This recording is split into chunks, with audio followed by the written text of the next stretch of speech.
Wife infidelities led to husband's imprisonment, followed by an unexpected gift box from him causing her to scream. The spousal support is fixed at $20 monthly, and you will continue paying $1,000 for child support and health insurance until your child reaches 18, with additional coverage of college expenses, the judge declared. This decision would cost me over $6,500 every month, despite my wife's affairs with multiple lawyers in her firm. I was the one being taken advantage of. I am Kurt D'Angelo, and my ex-wife is Lily. Our daughter Regina holds great importance to me. She wanted me to have custody, but the judge ruled against it. The trial felt unfair, particularly considering the high monthly support given Lily's income. It appeared the judge was prejudiced against me, but I wasn't going to take it lying down. I devised a plan to make Lily regret her actions. I possess an aptitude for capitalizing on opportunities, some of which have been questionable in the past. Currently, my ventures span real estate and coin-changing companies.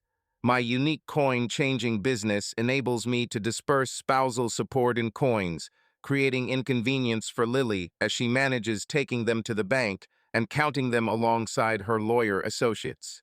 Lily cared for Regina until she began school, after which she advanced into a paralegal role. She swiftly climbed the career ladder, catching the attention of a rising attorney who offered her a position as his assistant. In retrospect, I question whether she was bartering favors even at that stage. As her profession flourished, she pushed for a move to a more luxurious neighborhood to exhibit our prosperity, contradictory to my preference for our tranquil oak forest abode. Hence, we purchased a $900,000 house and furnished it according to her preferences, but I always felt uneasy in that environment. Revisiting the situation now, it is evident that our life aspirations were disparate. I favored a humble lifestyle, while she yearned for opulence. Returning to the divorce judgment, the judge ruled in favor of equitable distribution, and we're now navigating through the process. Despite Lily's displeasure, I planned to adhere to his guidelines. Over the ensuing month, preparations were made. My daughter would receive her child support payments, while not a penny would reach Lily. The funds would instead be directed to Regina's account. Moreover, Regina would secure quality health insurance, whereas Lily was left with a high-deductible policy. Following the lapse of 30 days, it was time for Lily's initial spousal support payment. An armored truck was dispatched to her residence. Baffled and accompanied by a friend, she stood as bags filled with coins were offloaded, piquing the interest of onlookers who watched as the coins cascaded onto her floor.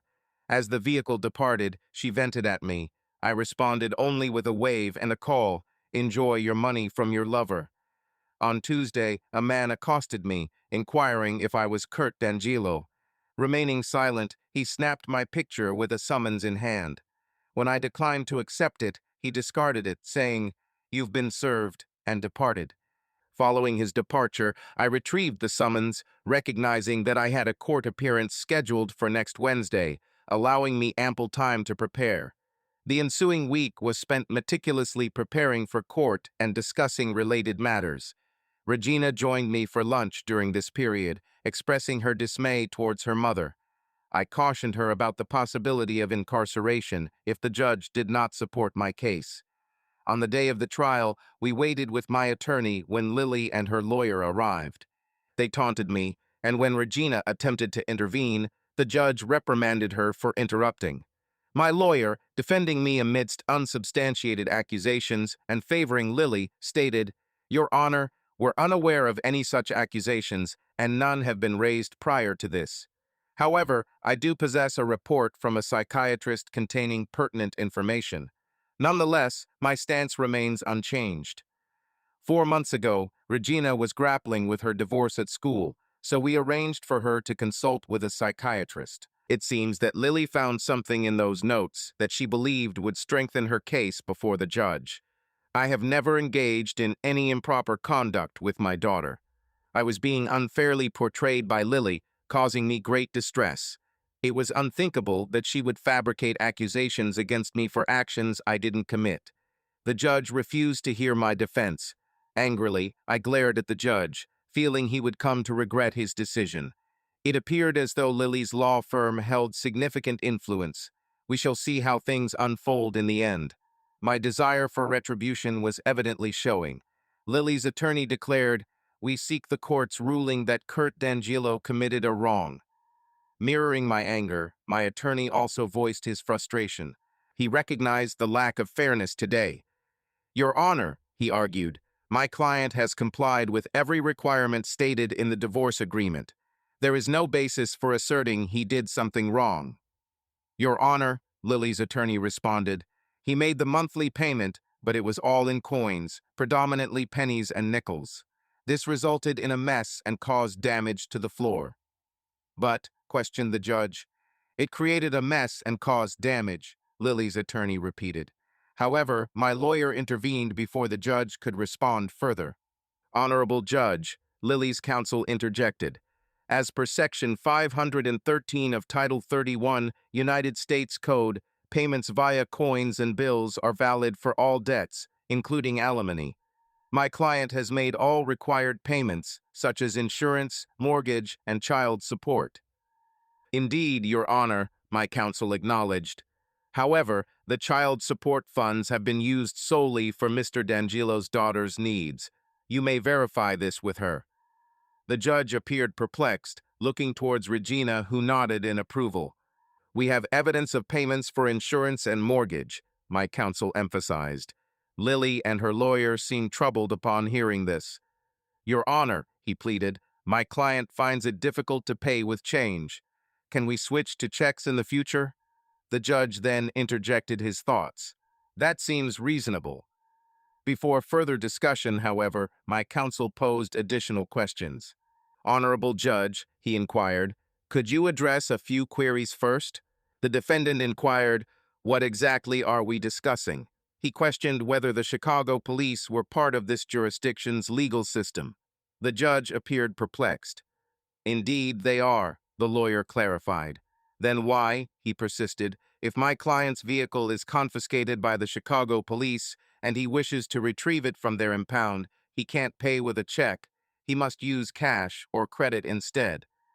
The judge hesitated in his response.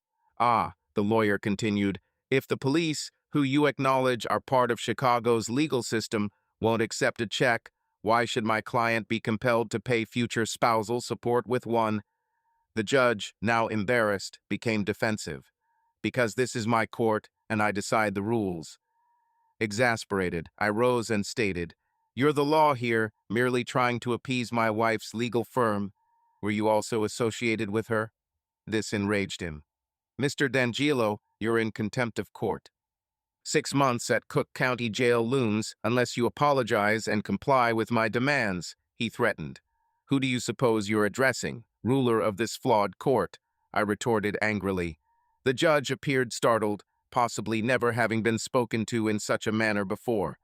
"Deputy, escort him out." I glanced at Lily and her attorney. They looked taken aback. "I wish you luck in obtaining your corrupt funds now, which," I sneered. She was clueless about the upheaval her life was on the verge of experiencing. I was escorted to holding, required to disrobe, then transferred to prison. "Prison is a more accurate term for what it truly is," I mused. Immediately upon arrival, 2 guards began harassing me about disrespecting the judge. I wasn't intimidated by the prospect of jail. Standing at 6 feet 4 inches and weighing around 255 pounds, primarily muscle, maintaining my rental properties kept me fit. Additionally, I had previously served time in juvenile detention. They processed me, then led me to the cell yard. I shut out all the noise and chaos. Initially, I intended to keep a low profile and be cautious. As long as no one disturbed me, I aimed to blend in. During dinner that evening, I collected my tray and moved through the line. I leaned against a wall, eating while surveying the other rough-looking individuals. Above the din, I heard a voice I hadn't heard in years. "Tex," said a familiar voice from my delinquent past. My street companions called me Tex. "Tex," said Randall, also known as Ringer. "What are you doing here?" As he approached, everyone turned to look at us. I put down my tray and gave him a brotherly hug. With right hands clasped and an arm around his shoulders, we embraced. Ringer man, it's great to see you. How have you been? Not well, evidently. I'm here. And you? Why are you in this predicament? I told the judge he was a fool, essentially. That'll do it, he laughed. So, for how long are you serving time? 6 months, unless I apologize to that someone. In about 6 months, it seems. We conversed, dined, and drew a few curious glances from fellow inmates. Ringer filled me in on the upcoming situation. He pledged his support, and I reciprocated. We shared memories of times past. Upon hearing all this, he queried about my intentions regarding the ex, her associates, and the judge. Given my history, revenge has often been my response. That's why they nicknamed me Tex. They called me Tex, referring to Texas, a place known for its tough stance. Anyone who crossed that line paid dearly. They'd think twice about bothering me again, and word would certainly spread. So, what transpired with the judge? He inquired. I essentially told him he was worthless. Wow, how did he respond? He asked. He took my child away, despite her wishes to stay with me, and then he implicated me in harming her. Wow, so what's your next step? I replied that I have some plans in motion. I knew there was a possibility of this happening, so I started making arrangements weeks ago. Do you require assistance? He proposed. Perhaps. Maybe I'll consider it. I'm still undecided, but it's reassuring to have you as a companion here. I'll present some of my acquaintances to you. It's crucial to have individuals you can rely on when you need them. That evening, while lying in bed, I pondered over the circumstances that led me here.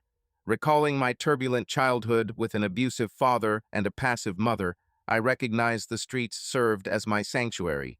I associated with a group of boys who experienced similar hardships, not a gang, but simply kids dealing with difficult circumstances. Our actions didn't contribute positively to Lansing's crime rate, mostly petty crimes, but we did manage to steal a couple of cars, landing me in juvie. Looking back, it was a pivotal moment. I vowed to reform and strive for a better future. At 20, I purchased a tax-foreclosed house, the first of many that I renovated and rented out. At 22, at a club whose name I can't remember, I encountered Lily.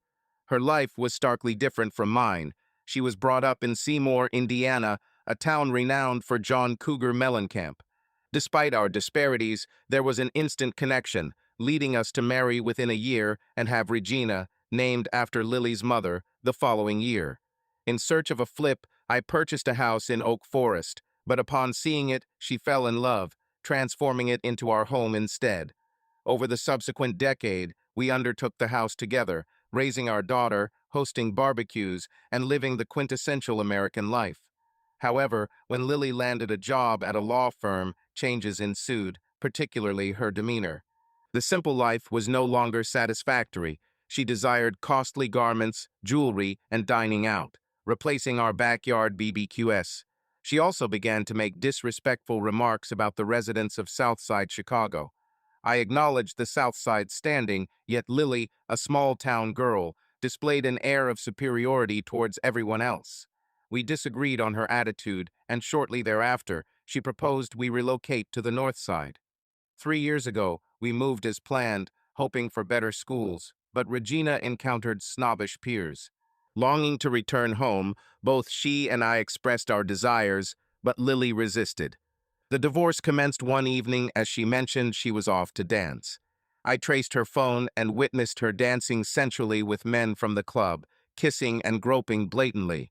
At approximately 9:15, a necessity arose for me to visit the restroom. During this time, one man exited the restroom, another man entered immediately following.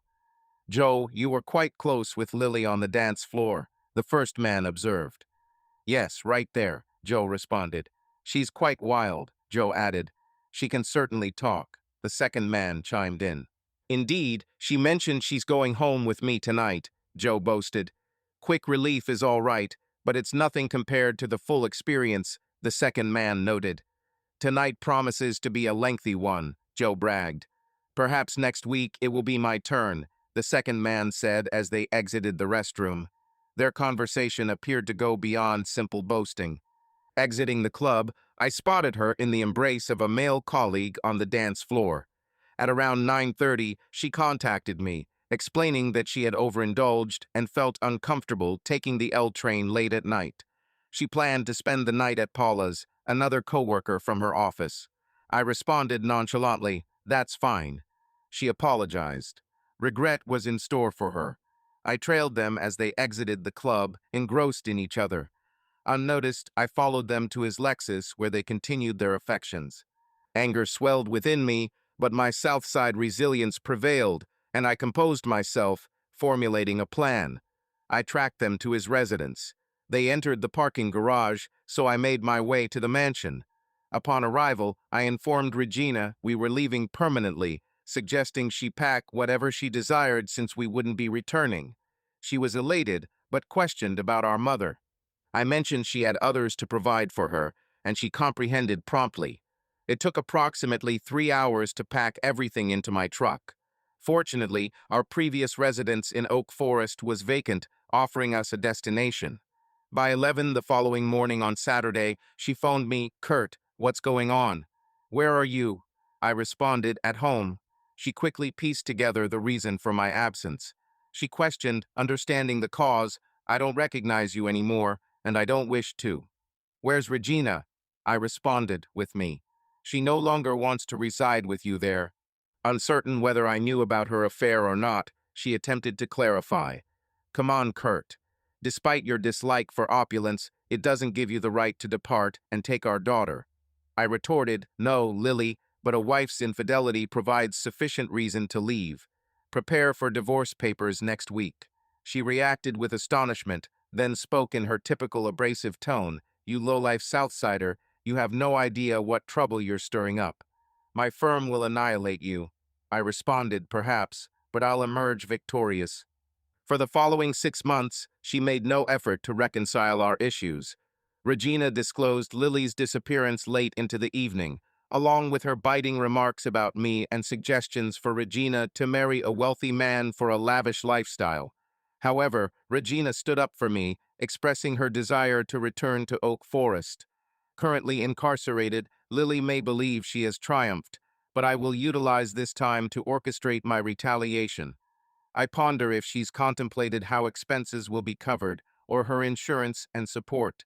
Then, on a Thursday, an event transpired that would significantly affect numerous lives, including those I had never encountered. The guards escorted me to a video room without my lawyer. They ordered me to take a seat for a hearing. After closing the door, they brought in 6 inmates, and I sensed impending trouble. I regained consciousness in the infirmary, battered and aching. They sought to demonstrate their authority, and this was their chosen method. It seemed like a morning scene from the light filtering through the window. I had spent the entire night outside. Staring at the nurse, I harbored resentment towards the system that took my child, drained my finances for my ex's extravagance, and imprisoned me. Restrained and filled with rage, her words echoed in my ears. "I'm here to assist, not cause harm. You're in need of healing, or you can remain in pain." Mustering a smile, I apologized for my fury, and she empathized. She departed momentarily, only to return with breakfast and releasing my bound hand. As I dined, I requested a favor to see Randall Turner. She promised to inquire and set up the visit. Upon his arrival, he blurted out, "Oh crap." He recognized that I wouldn't let this go unpunished. I recounted the 6 men and 2 guards who assaulted me, then demanded, "I require their full names, not just their aliases." He repeated his surprise, "Oh crap," followed by, "What's your strategy?" To which I responded, "An eye for an eye, but with a twist. I'll try to obtain the names, you just provide them." "Very well," he agreed. "What do you need me to do?" I retorted. "Just that, I'll manage the rest." After more conversation, he was escorted back to his cell. Night was sleepless, confined to the bed with discomfort. The following day, Ringer reappeared with a list. Again he inquired, "What's your move?" I responded. "The less you're involved, the better." He grumbled, "Oh dear." The next day, Sunday, yielded mixed outcomes.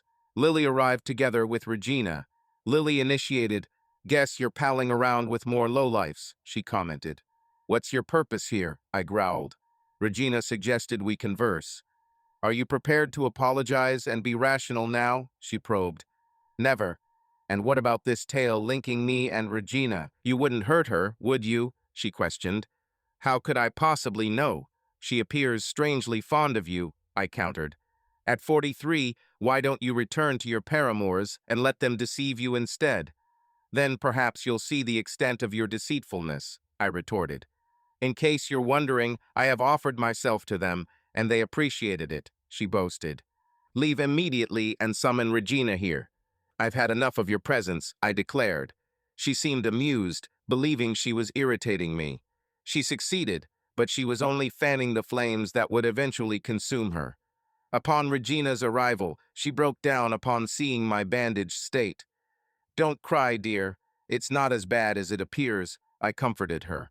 We conversed about trivial matters before I asked, Is there something you can do for me? Sure, Dad, whatever you need, she replied. I handed her a list provided by Ringer, and she tucked it into her bra. Deliver this to Uncle Ken and tell him to visit me soon. My younger brother Ken was his name. We shared a difficult childhood under an abusive father, but I did my best to protect him from it. He excelled in computers and technology. Our conversation continued until Lily appeared and said, Regina, it's time for you to go. Regina ignored her, instead hugging me before departing. Depart immediately and bring Regina over here. I was finished speaking with you, I asserted. She seemed pleased, thinking she had found a way to get under my skin. She had succeeded, but she only served to fan the flames that would eventually consume her. Upon Regina's arrival, she burst into tears upon seeing me bandaged up. Don't cry, darling. It's not as severe as it seems, I consoled her. We exchanged pleasantries before I inquired, Is there something you can do for me? Of course, Father, whatever you require, she responded. I handed her a list received from Ringer, and she slipped it into her bra. Take this to Uncle Ken and ask him to visit me as soon as possible. My brother Ken was 3 years younger. We both endured an abusive father, but I tried to shield him from it as much as I could. He excelled in computers and technology. Our conversation continued until Lily reappeared and stated, Regina, it's time for you to depart. Regina chose not to respond to her, instead embracing me before exiting. Please leave this place and invite Regina to join us. I had enough of our conversation, I announced. She appeared pleased, convinced she was causing me distress. She succeeded in doing so, but she only intensified the fire that would ultimately consume her. When Regina arrived, she wept upon seeing my bandages. Please stop crying. It's not as serious as it seems, I advised her. We discussed trivial matters before I asked, Is there something you can help me with? Naturally, Father, whatever you need, she replied. I handed her a list from Ringer, and she tucked it into her bra. Deliver this to Uncle Ken and ask him to visit me immediately. My younger brother Ken was the name given. We had both suffered under an abusive father, but I endeavored to protect him as best I could. He proved himself skilled in computers and technology. Our discussion resumed until Lily reappeared and said, Regina, it's time for you to depart. Regina chose not to respond to her, instead hugging me before exiting. Lily remarked, Your daughter is as obstinate as you. I merely smiled as she departed. On a Tuesday, Ken stopped by. He expressed astonishment at my appearance. You appear better than last Friday, I playfully suggested. I'm glad I waited, he retorted. Then he switched to our private language, the one we devised in childhood for clandestine discussions about Mom and Dad. We use it whenever we need to speak privately. Regina or Gina, he said in that language. She provided me the list. I've begun some preliminary investigation. What are you seeking? Addresses of wives or consistent partners, I responded. He looked at me and then said in English, Oh no. In our language, I replied, That's all you have to do. Then give it to Gummy and tell him to visit me without the list. Gummy was one of my associates. Ken knew he resided in our parents' old home in Lansing. I can manage that. Is there anything else? Ken asked. That works, but don't stay away too long, I said. I could benefit from a few friendly faces occasionally, I admitted. Won't you be released soon? He asked. Only if I apologize and you know me better than that, I countered. You've always been headstrong, he noted. Indeed, and it kept you safe from your father's drunken wrath, I reminded him. He acknowledged my truth with a smile. I'll drop by within the next fortnight. Check if there's anything else you need, he suggested. That would be beneficial, I agreed. Later in the week, I found myself back in my usual cell, and Ringer had hinted that something was cooking and there would be repercussions. They were unaware of what was to come. The guards' glances and the 6 inmates' warnings urged me to toe the line or face the consequences. Unbeknownst to them, they would soon learn their place. Gummy dropped by and said, Ken passed on the message. What's the plan? Did you catch wind of what happened to me? I asked. Yes, I did, he replied. Seems like Ken informed him. Time for retribution, but target their loved ones. I told him to organize it, using Steely Dan or his relatives as the means. He comprehended and nodded. Coordinate the plan for the same day and time, ensuring they are informed. Don't provoke Texas, I added. He promised to gather reinforcements before leaving. He would take revenge soon, making sure it couldn't be traced, but they'd know why. A week went by without any news. I was anticipating my daughter's visit and dreading seeing Lily. On Tuesday morning, I noticed the guards were absent, which was uncommon for a workday, and one of the 6 inmates appeared preoccupied and distraught. It likely occurred the previous day, I concluded. I instructed Ringer to disseminate the message, "Don't mess with Texas." Soon, other inmates began referring to me as Tex. Within a few days, the 6 inmates were glaring at me, and the guards kept a close watch, but Ringer's group was protecting me. When one of the 6 inmates approached, 8 of my allies encircled us. You are filth. My girlfriend left me because of you, he stated. Don't mess with Texas, he threatened. I smiled. That sounds like wise counsel, I replied. Now your women understand the pain. Retaliation with a twist. You harmed me. I retaliated against those dear to you. Next time, it'll be their mothers. His eyes grew wide, and he hastily returned to his companions. Not long after, 2 guards confronted me, swearing, "Who do you think you are? We'll turn your stay here into a nightmare." Well then, I suppose their wives should brace themselves for a bumpy ride.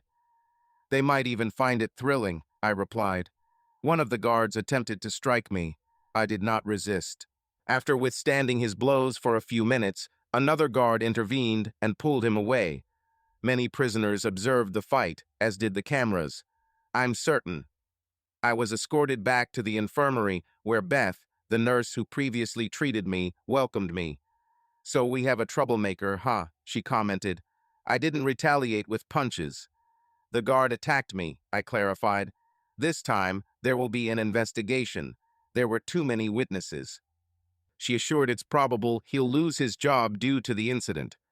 One less troublesome guard, I mumbled. Guards are here to ensure your safety, regardless of your feelings about it, Beth argued back. He didn't safeguard me the last time. In fact, he let it happen, I retorted. After bandaging me, Beth mentioned I would need to stay overnight for observation. I pondered if she was merely curious about my injured face. The guard was suspended, pending investigation. The other guard gave me cautious glances, but avoided confrontation. Perhaps he understood the message. Don't trifle with Texas. It had been 3 weeks since Gina visited, and I was anxious. Eventually, Ken stopped by to tell me that Lily was refusing to bring Gina for a visit. This enraged me even more. My ex-wife was preventing my daughter from seeing me. Towards the end of the month, Lily arrived, almost leaving Gina in the car. However, Gina refused to move despite all the shouting and raging by Lily. Lily burst in, already angry. Your daughter is unmanageable. She hardly talks to me anymore. You're just as stubborn as she is. You said the same thing before. Why not try convincing the judge to change the ruling and give me custody? I'd gladly take her in, but we both know that's not going to happen. She needs a strong academic environment to thrive, and Oak Forest seemed like a school she liked. It doesn't measure up to Wilmot. She'd get a better education and stronger connections there. She'll find her own way. She doesn't need anyone to chart it for her. You're just too stubborn to see the benefits. We've had this argument countless times. You're not changing my mind, and I'm not changing yours. So why are you here now?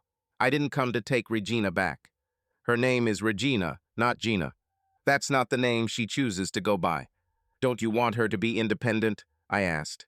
You mean she's stubborn, Lily said, correcting me. Indeed, I meant self-governing. She was capable of her own thinking, choosing her path without influence from riches, power, or anyone named Johnson, I clarified. Her gaze sharpened, recognizing the latter comment was directed at her. In any case, she replied, I require my alimony payment. There are expenses to cover and bills to settle. Regrettably, you'll have to handle that with your own income. I can't receive checks from my corporation while in prison, nor should I explained. What do you imply? My income isn't sufficient for all the bills, she questioned. Well, you should have taken that into account before bringing me back to court, was my response. You were being obdurate, making payments with coins, she countered. And now you receive no payment because I'm in prison, I declared. But I must, she insisted. No, I don't, I retorted. What more can they do? Put me back in jail. I am already in jail. It wouldn't be wise for them to take me out just to put me back in, was my reasoning. Regarding the financial matters with the bills, she complained. Upon hearing this, I suggested she should ask one of her lawyer friends to cover the expenses since she holds significant value in their profession. In response, she angrily left the room. Gina entered and commented on my earlier confrontation, stating, "You really upset her." She believes I should continue providing spousal support despite being incarcerated. To this, I responded with a chuckle, "Best of luck with that." Turning the conversation to more personal matters, she inquired about my well-being. "Don't worry about me," I replied, echoing her earlier sentiment. "How are you doing? Have you been avoiding talking to your mother?" She acknowledged this was true and said she only speaks to her when necessary. Discussing my possible release date, she expressed hope that it would be soon so we could celebrate her upcoming birthday together. At the same time, she emphasized the importance of not compromising on principles for my freedom. The suggestion of a grand party when you're away stirred unease within me. I began contemplating if my stubbornness was unwarranted, as being here seemed to be causing distress to my daughter. Then Gina imparted some wisdom. A person without principles possesses nothing. As Abraham Lincoln stated, principles important and unyielding should be upheld, she recited. Where did you learn that? I inquired. My school counselor Alex, or Dr. Hodges, was the source, she explained. It's been beneficial to have someone to confide in about all this. Some teachers observed my grades declining and initiated a conversation with the counselor on my behalf. This dialogue also helps me manage my relationship with Mom, though I still haven't spoken to her. It appears even an affluent school like Wilmette would employ a PhD as their counselor. Those wealthy students couldn't just converse with any ordinary school counselor. Turning to Gina, I remarked, "It seems your mother isn't pleased with you either." "Yes," she replied, "she's growing increasingly irritated, or perhaps I'm merely dismissing it." Gina responded, "It appears to enrage her further, but I remain unfazed." I explained, "In a couple of months, she'll have to find another place to live because the bank won't postpone its payment for the jumbo loan indefinitely. Her mansion will likely be foreclosed within 3 months." Gina questioned, "Dad, won't that negatively impact your credit if the house gets foreclosed?" I clarified, "When one usually pays cash, credit concerns are irrelevant. That foolish mansion was the only debt I ever incurred." Gina expressed surprise. "Really, Dad? Despite all your rental properties and businesses, you never borrowed a loan."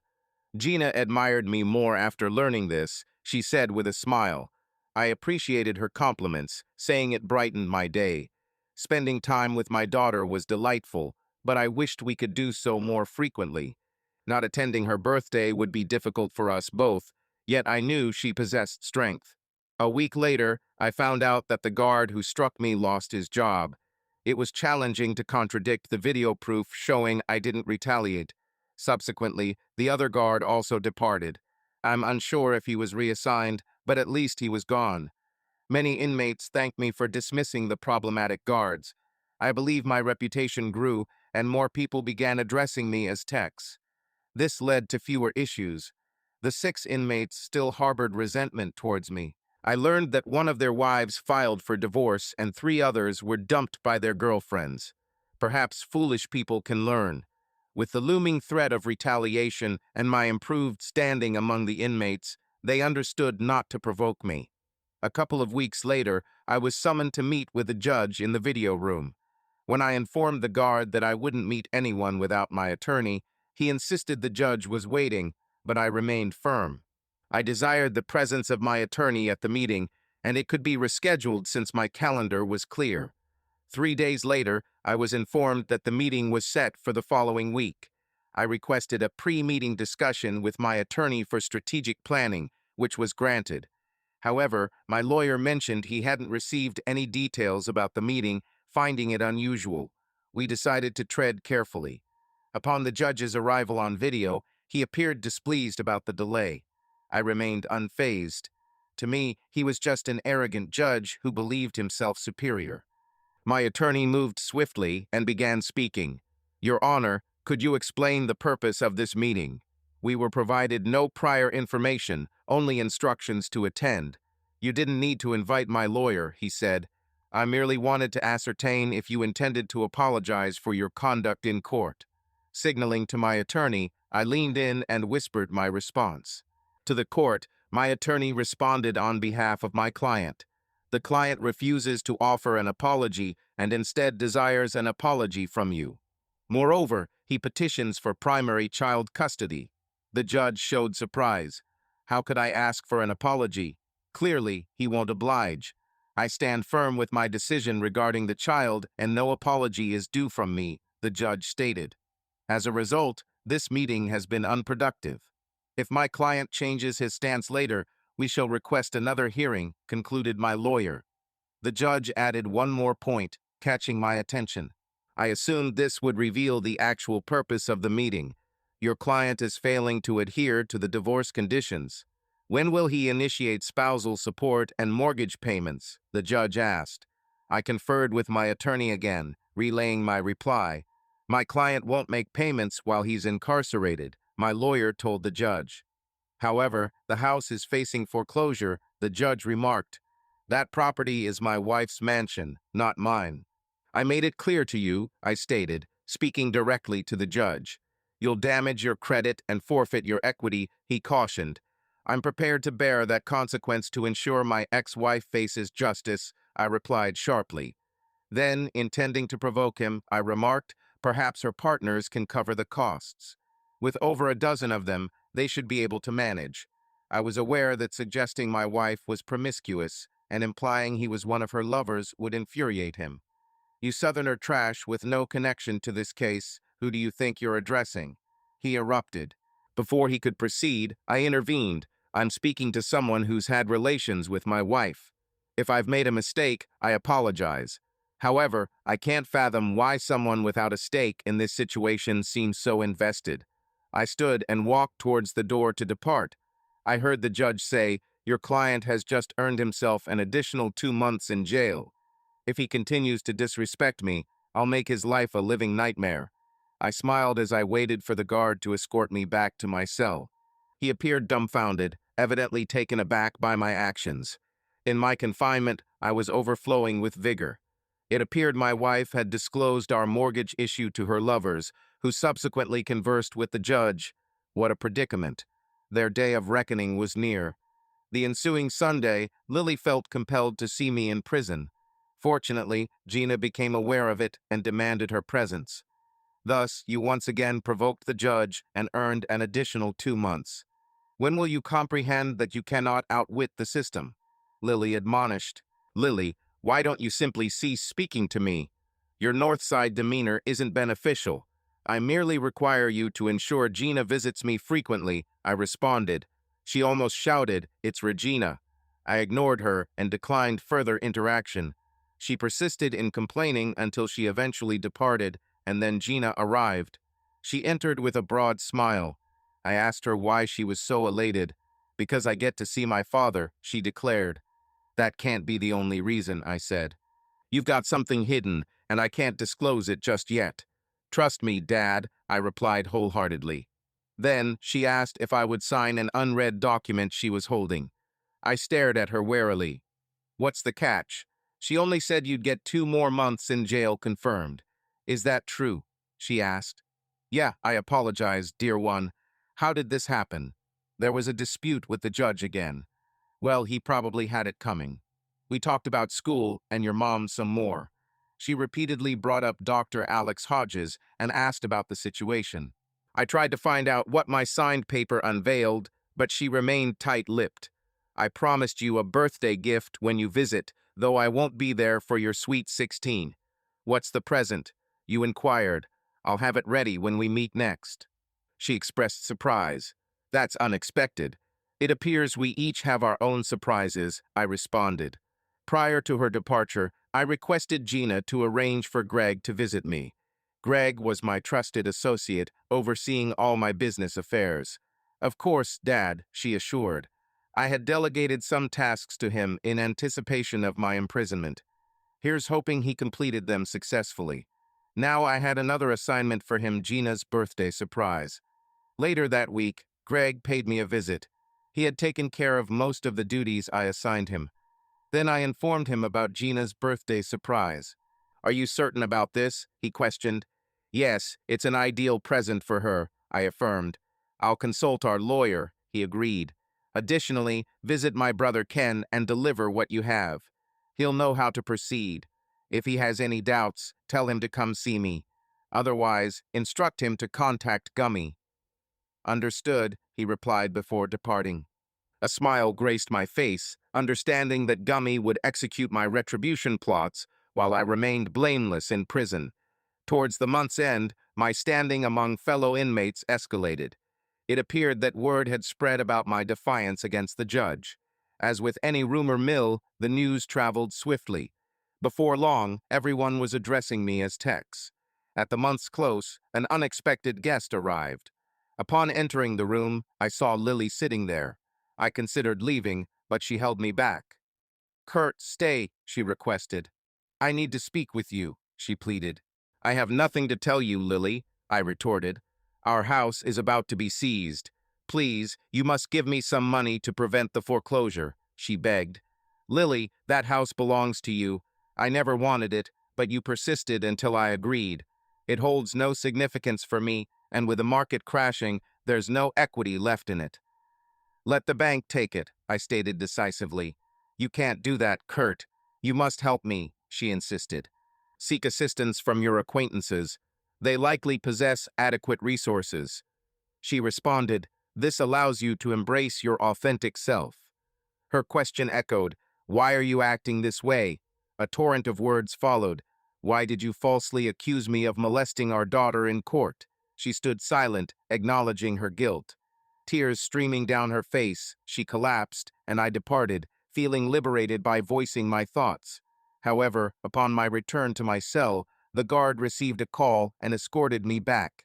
Assuming Lily would return seeking aid once more, I was taken aback to find Gina instead. Gina, your mother didn't inform me of your arrival, I remarked. I wouldn't let her come alone, she explained. I regret missing your birthday, I shared, but I have a gift for you regardless. Father, I anticipated your absence, and it's fine. I still cherish you, and there is no need for a present from you, she comforted me. What an exceptional daughter I possess, I mused. However, I don't have the gift with me now, but I can tell you what it is. Gina, the Oak Forest home belongs to you. The assets are being held in trust for you until you reach adulthood, and when I am released, can I reside there? I assured her I would pay rent if permitted. Later, Gummy arrived. All preparations were complete. We had secretly installed cameras by cleaners that captured my wife, other lawyers, and politicians engaging in illegal activities. We planned to reveal their actions to the public. My brother would anonymously publish the videos online with the tagline, "Don't mess with Texas." The news outlets and tabloids would be overwhelmed. Politicians and legal professionals would attempt to cover up. I informed him, next week, share details about our next move. He acknowledged my instructions. Understood. As I returned to my cell, I grinned again. Ringer observed and realized I had spoken with Gummy. He merely murmured, "Oh dear." I simply nodded, smiling more broadly. Upon the release of the videos, I was in my bunk. I heard whispers of the news spreading throughout the jail. It seemed it had reached us. People were saying, "Don't mess with Texas." Remarkably, one of the 6 inmates, a large man, visited my cell. He expressed regret for his actions. "I told you not to provoke me. Now others are regretting it. I return kindness with kindness and aggression with violence." He hoped I would accept his apology. Of course, but understand, size doesn't guarantee invincibility. He nodded and departed. 3 days later, a summons from the judge arrived. My lawyer was on their way. In the video conference room, awaiting the judge, my attorney smirked. "Wonder what this is all about." "Only time will tell," I smiled back. He grumbled, "Oh dear." When the judge entered, enraged and accusing me, they yelled, "You did this." I responded nonchalantly. "What do you mean? You're Judge Tex." "Indeed," they continued to yell. "I've been called that before," I said evenly. "You will pay for this," they yelled again. "I've been incarcerated for 4 months," I declared. "But how could I have done anything?" I asked. "We all have friends, Your Honor," I replied sarcastically. "You won't escape this," they threatened. "I don't know, Judge." "You may be losing your job and getting divorced," you said. He demanded that I halt my actions. "Now you're accusing my friend's dogs of something. He might not appreciate that." "A dog can bite if cornered," I cautioned. "Are you making threats?" I questioned. "Me? No, just repeating an old proverb," I explained. "He threatened to make your life difficult. Be careful and watch out for yourself. When you leave, you'll have to face people who don't care about you, and he'll be content with whatever happens," he warned before hanging up. I turned to my lawyer. "Did you get that?" "Yes," he acknowledged, showing his phone. "More evidence. The Bar Association will want to know. Intimidation is a felony in Illinois." A few days later, your wife came back. "Oh, it's you. I thought I made it clear I had nothing to say," I commented. "You son of a bitch," she yelled. "What's wrong?" I asked calmly. "It's because of you that my face is everywhere," she accused. "How could you?" she complained. "You didn't do it," I countered. "Don't you despise me that much?" I shot back. "Yes, and all those lawyer friends of yours who think they're superior to everyone else," I said. "You used to be a kind small-town girl with a fantastic personality. Now you're just a self-centered city snob," I added. "What should I do now?" "No job and nobody wants to hire me," she lamented. "Perhaps move back home with your family and start over," I suggested. "I can't. The local paper is labeling me as the center of a Chicago scandal. My parents are retiring early and moving to Florida to escape the rumors," she explained. "Florida could be good for you, far away from me," I commented. "But they don't want me either. They barely speak to me," she sighed. "Perhaps it's your fault if both your parents and daughter avoid you," I remarked. "You should move and begin anew. But leave Gina behind. Once I'm free, I'll fight for custody. With your tarnished reputation, they might reconsider you as a role model." "You can't do that. She's all I have," she objected. "I don't care. She's not coming with you. You brought this situation upon yourself. Our life was fine until you got involved in mischief. Perhaps you could serve as a companion for one of your lawyer acquaintances since you're nearly 40 and there may still be a market for you," I taunted, causing her to look distraught, lowering her head and crying at the table. "Too bad," I added. "Did you bring Regina?" She became angry, correcting me, saying, "It's Regina." "And no, she's with her doctor friend," she retorted angrily. "Then there's nothing more to discuss." "Don't bother visiting unless you bring Regina," I said as I walked away. This time, I didn't feel self-satisfied. I felt sorry for her, seeing how broken she was. The next day, I watched a news report about a fire on the top floor of a downtown office building that left it in ruins. The lower floors were saved by sprinklers. I couldn't help but smile. Ken visited me the following day, informing me that the law firm's off-site server had crashed, causing them to lose all their data. Once again, I just smiled. A couple of weeks later, Regina came to see me, smiling broadly. She must have convinced her mother to bring her along. Gina appeared happier than usual. "Hello, Gina," I said. "You seem very cheerful. What's new?" "I've completed your surprise," she replied. "I bet you can't guess," she added excitedly. Given our previous conversation, it seemed to concern the Oak Forest house. "It looks like you and your mother have moved back there," I surmised. "Almost," she responded mysteriously. I was perplexed. "What do you mean?" I asked. "My mother is being evicted from the Wilmot house, and I'm moving to Oak Forest," she disclosed. "How is that possible?" I inquired. "The court granted your mother custody until you reach adulthood," I reminded her. "That's the surprise." "You've been emancipated," she declared. "With the house held in trust for me, the process was straightforward. I needed a secure location, and our old neighborhood is ideal." "So now you're of legal age," I confirmed, still struggling to comprehend it all. "Correct," she replied. "Dr. Hodges assisted me when school became difficult due to home issues. Once I reach adulthood, we can return home. I'm eager to rejoin high school in Oak Forest and catch up with old friends." My daughter seems excited for school to resume. As Mom mentioned, she met with her counselor named Alex. I expressed my interest in meeting him, feeling cautious about an older man's involvement with my daughter. Gina revealed that Alex had driven her around Chicago today, raising my concern. She then left to step out, indicating I needed to handle the situation delicately. Upon her return, she wasn't alone. A beautiful woman accompanied her and greeted me. "Freddie," she said after a 20-year hiatus, revealing that she was none other than Alexandria Frederico, who grew up in my neighborhood and attended school with me. Gina appeared puzzled.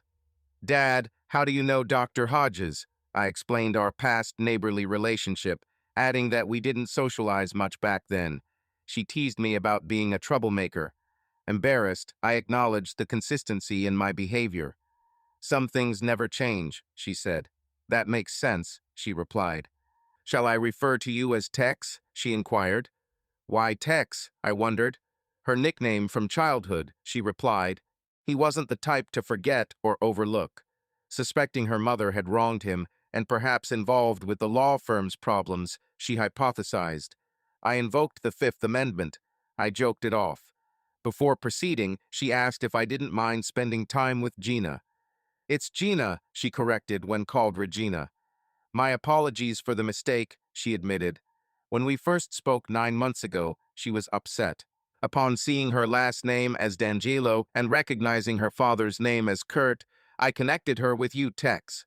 Her confirmation that you were in jail further solidified my suspicion. At that time, I wasn't in the best of places, I confessed." "You seem to have turned things around to reside in Wilmot," she observed. "It's merely a house, not home," I clarified. "Our real home is Oak Forest," Gina interjected. "South side, but better than where we grew up," Alex added. "Yes, wish we had stayed there. Things might have been different," I sighed regretfully. It was the truth. If Lily had been content, we wouldn't have parted ways. After our conversation, I thanked Freddie for aiding Gina. "Not a problem, Tex. She's more like kin," Freddie replied, showing affection. "I've become quite fond." "Thank you once again," I said. "When you're free, let me treat you to dinner," she proposed. "I'll ensure it if I ever get released," I responded with a sigh. The subsequent 2 weeks proceeded without alterations, sticking to the usual routine in prison. Gina and Freddie visited on both Sundays, which I welcomed. Freddie was indeed taking care of Gina. She informed me that Alex had assisted her in redecorating the house, acquiring fresh furniture and ornaments.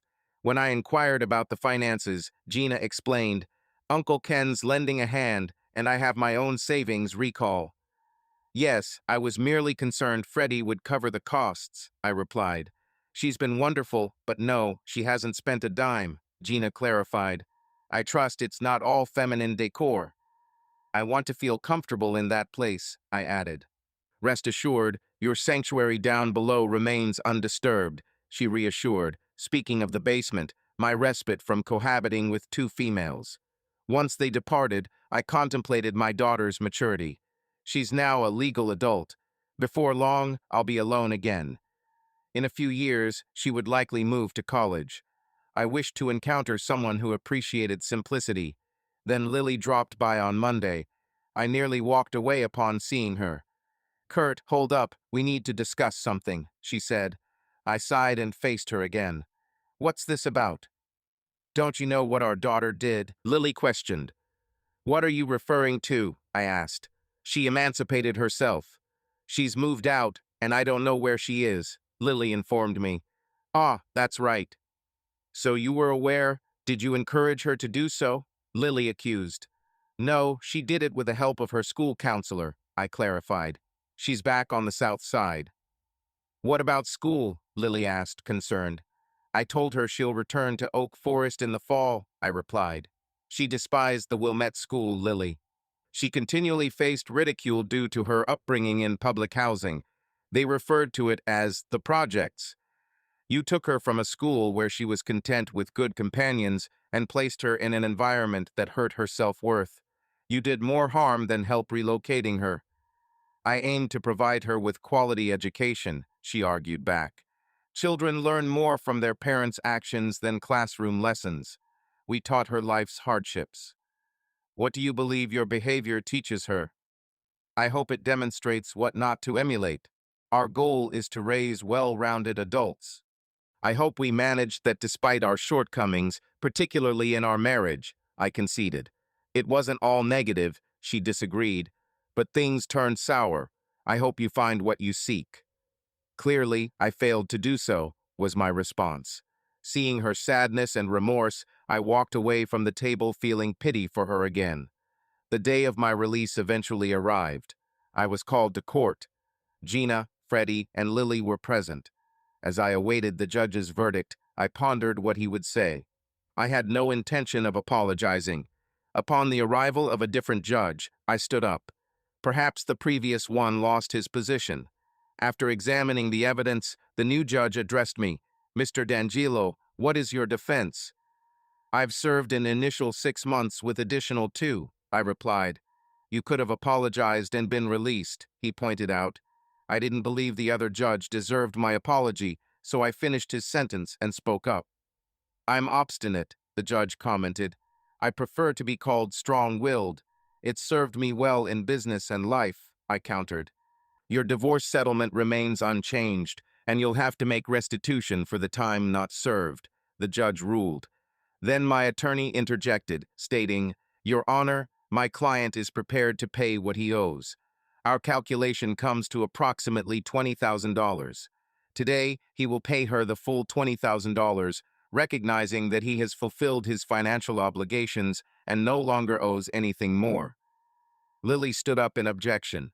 "What? You owe me more than that. You must continue making payments until Regina reaches her 18th birthday." The judge intervened sternly. "Miss, I will manage everything in this courtroom. Now, attorney, clarify your calculations."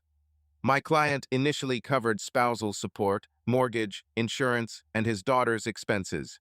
However, during his 8-month incarceration, he couldn't pay either the spousal support or the mortgage since he was unemployed. "Now that he can work, he can begin earning again," my lawyer explained.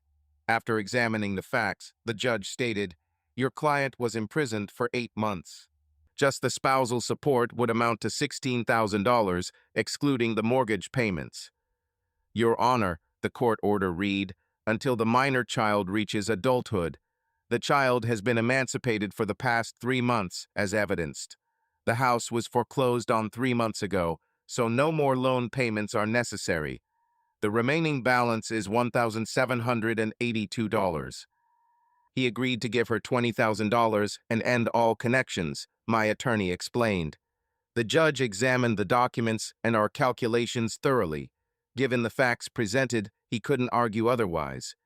"I need more time to study this. If your information is correct, then I'll approve this sum," he said. Addressing both Lily and me, he added, "You have a shared child who still requires care and attention. Both of you must behave civilly for her sake." And Mr. D'Angelo, it would be beneficial to extend that civility to others involved in your divorce. To which I replied affirmatively. The judge then spoke to Lily again. She acknowledged as well. He also looked at Gina in the audience and asked, "Is it Gina?" She confirmed it was indeed her. "Unless these figures are proven false," he continued, "I will close this case." The judge allowed me to leave, saying, "Mr. D'Angelo, you are free to go." My lawyer expressed gratitude on our behalf. Leaving, Gina hastily embraced me firmly, while Freddie remained near, smiling. I spotted Lily glaring at us. Advancing towards me, she snapped, "$20,000? That's the offer? Unfair. Why? You picked your new associates over me. Now they can aid you," I replied evenly. "You can't do this to me," she protested. "Lily, let's be civil for Gina's sake," I suggested. "It's Regina," she retorted sharply. "Our daughter," I repeated. "What am I supposed to do?" "I have nothing," she lamented. "You'll secure another job, and I can assist with housing. I own a property you can stay in rent-free for 6 months," I suggested. "Return to the South Side," she complained. "It's free, Lily." "Can't argue with that," I reasoned. "Ah," she sighed disappointedly. Then addressing Gina and Freddie, I inquired, "Ready to depart?" "Certainly," they both confirmed. "Freddie, I owe you dinner," I recalled. "I believe the same," she concurred. "Let's go to RPM Italian. I've made a reservation following confirmation of availability. I need to rid myself of the taste of prison food," I proposed. From the side, I noticed Lily's irritation. RPM Italian was our place for special events. I arranged the table for 6:30, so we have some time. "Would it be all right if we took a drive? I just want to experience freedom," I suggested. Then addressing Freddie, I inquired, "I made a reservation for 4. Could you verify if your spouse can join us?" She remained silent, her face expressionless. Then Gina spoke up, "Dad, she doesn't have a husband anymore." "I never knew," I replied. "Freddie always wore wedding rings during our conversations, and she still had them on. What was I not aware of?" "I'm sorry, Freddie. I didn't mean to disturb you," I apologized. "It's all right. You weren't informed. My husband passed away in a car accident on the Eisenhower around 5 years ago. A tractor trailer forced him into the median. They said he died instantly," Freddie disclosed. "I apologize. Freddie, I didn't realize.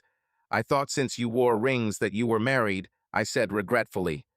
"I haven't found the heart to remove them," was your response.